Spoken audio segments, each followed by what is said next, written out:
സുഹൃത്തുക്കളെ, നമ്മളിപ്പോൾ seed series ആണല്ലോ കണ്ടിന്യൂ ചെയ്യണത് ബിയോണ്ട് ടെക്സ്റ്റ് ബുക്കിൽ.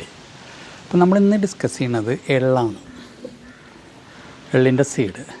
ഇത് വെള്ള, ഇത് കറുപ്പ്. ഇതിൻ്റെ ഡിഫറൻസും സാധനമൊക്കെ ഞാൻ പറഞ്ഞുതരാം. നമ്മളിപ്പോൾ 2 എപ്പിസോഡായിട്ടാണ് ഇത് ചെയ്യുക, കാരണം ഒന്നിലത് മുഴുവൻ കഴിയില്ല. അപ്പോൾ ഈ എള്ളിനെ നമ്മൾ ഇംഗ്ലീഷ് അല്ലെങ്കിൽ സാധാരണ പറയും ജിഞ്ചലി എന്ന് പറയും, അല്ലെങ്കിൽ ഹിന്ദിക്കാർ പറഞ്ഞ പേരാണ് ടിൽ സീഡ് എന്നാണ് പറയുക. ഇതിൻ്റെ ശാസ്ത്രീയ നാമം സെസാമം ഇൻഡിക്കം. ഇതിൻ്റെ കുടുംബ പേര് പെഡാലിയേസി എന്നാണ്. ഇനി ഇതൊരു ആനുവൽ ഹെർബ, അതായത് ഒരു സീസണിൽ അല്ലെങ്കിൽ ഒരു കൊല്ലം നിൽക്കും ചെറിയൊരു ചെടിയാണ്. 2 തൊട്ട് 5 അടി വരെ ഇത് വരാം. 25 ഡിഗ്രി തൊട്ട് 35 ഡിഗ്രി വരെയാണ് ഇത് സാധാരണ പ്രിഫർ ചെയ്യുക. ഒരു ഹോട്ട് ക്ലൈമറ്റാണ് വേണ്ടത്. ഫെർട്ടൈലായിട്ടുള്ള ലോമി എന്ന് പറഞ്ഞാൽ പ്ലാന്റ്സിനായിട്ട് നല്ല സോയിലാണ്. പശ്ചിമരാശി മണ്ണെന്ന് പറയില്ലേ. pH ഏകദേശം ഒരു 5.5 അല്ലെങ്കിൽ ഒരു 6.5 തൊട്ട് ഒരു 8 വരെ. അപ്പോൾ ഒരു ന്യൂട്രൽ pH കിട്ടിയാൽ നന്നായി വളരും. ഫ്ലവേഴ്സ് സിംഗിളായിട്ടാണ് വരിക. അട്രാക്റ്റീവാണ്, പല ഷെയ്ഡ്സിലുണ്ട്. ലീഫിൻ്റെ ആക്സിസിൽ ജോയിനിലാണത് വരിക. ഇതിൻ്റെ എഡിബിൾ പാർട്ട് മെയിൻലി സീഡാണ്. സീഡ് വളരെ ചെറുതാണ്. നിങ്ങൾക്ക് നോക്കിയാൽ കാണാൻ പറ്റും എത്ര ചെറുതാണ്. കടുകിനേക്കാളൊക്കെ വലിപ്പമുണ്ട് സീഡ്, എന്നാലും ചെറുതാണ്.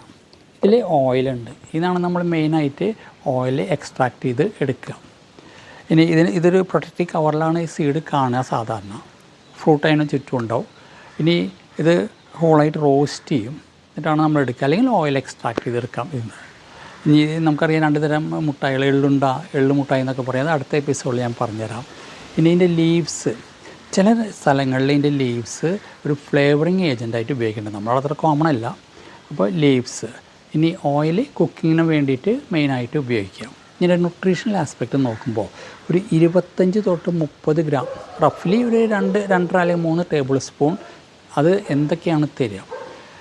കലറി ഏകദേശം 160 കലറിയാണ് ഇത് തരിക. പ്രോട്ടീൻ 5 ഗ്രാം, അതുപോലെ തന്നെ ഫൈബർ ഏകദേശം 3 ഗ്രാം. പിന്നെ ഇതിൽ മാഗ്നീസ് ഉണ്ട്, കാൽഷ്യം ഉണ്ട്, മെഗ്നീഷ്യം ഉണ്ട്, അയൺ ഉണ്ട്. ഇനി ഇതെങ്ങനെ കഴിക്കണം, എത്ര കഴിക്കണം, അതുപോലെ തന്നെ അതിന് നമ്മൾ നോക്കുമ്പോൾ ഇത് സാധനം ഫുഡിൻ്റെ മുകളിൽ സ്പ്രിങ്കിൾ ചെയ്തിട്ടാണ് കഴിക്കുക. അല്ലെങ്കിൽ ബേക്ക് ചെയ്ത് കഴിക്കാം, അല്ലെങ്കിൽ സ്മൂത്തിയുടെ കൂടെയായിട്ട് കഴിക്കാം. ഇനി ഇതിൻ്റെ ജനറൽ ഹെൽത്ത് ബെനിഫിറ്റ്സ്, ആർക്കൊക്കെയാണ് ഇത് കഴിക്കാൻ പറ്റുക? ആണുങ്ങൾക്കും കഴിക്കാമോ, പെണ്ണുങ്ങൾക്കും കഴിക്കാമോ? അതൊക്കെ നെക്സ്റ്റ് എപ്പിസോഡിൽ പറയാം. അതുപോലെ തന്നെ ബ്ലാക്കും വൈറ്റും തമ്മിലുള്ള വ്യത്യാസം എന്താണ്, ഏതാണ് കൂടുതൽ ന്യൂട്രീഷണൽ, എങ്ങനെയാണ് ഈ 2 കളർ വന്നത്, ഇതൊക്കെ അടുത്ത എപ്പിസോഡിൽ പറയാം. അപ്പോൾ നിങ്ങൾക്ക് ഈ എള്ളിൻ്റെ ഫസ്റ്റ് എപ്പിസോഡ് ഇഷ്ടമായാൽ ബിയോണ്ട് ടെക്സ്റ്റ് ബുക്ക് ലൈക്ക് ചെയ്യുക, ഷെയർ ചെയ്യുക, സബ്സ്ക്രൈബ് ചെയ്യുക, കമൻറ്റ് ചെയ്യുക. നിർത്തട്ടെ, മറ്റൊരു എപ്പിസോഡ് വീണ്ടും കാണാം. So take care, bye, thank U.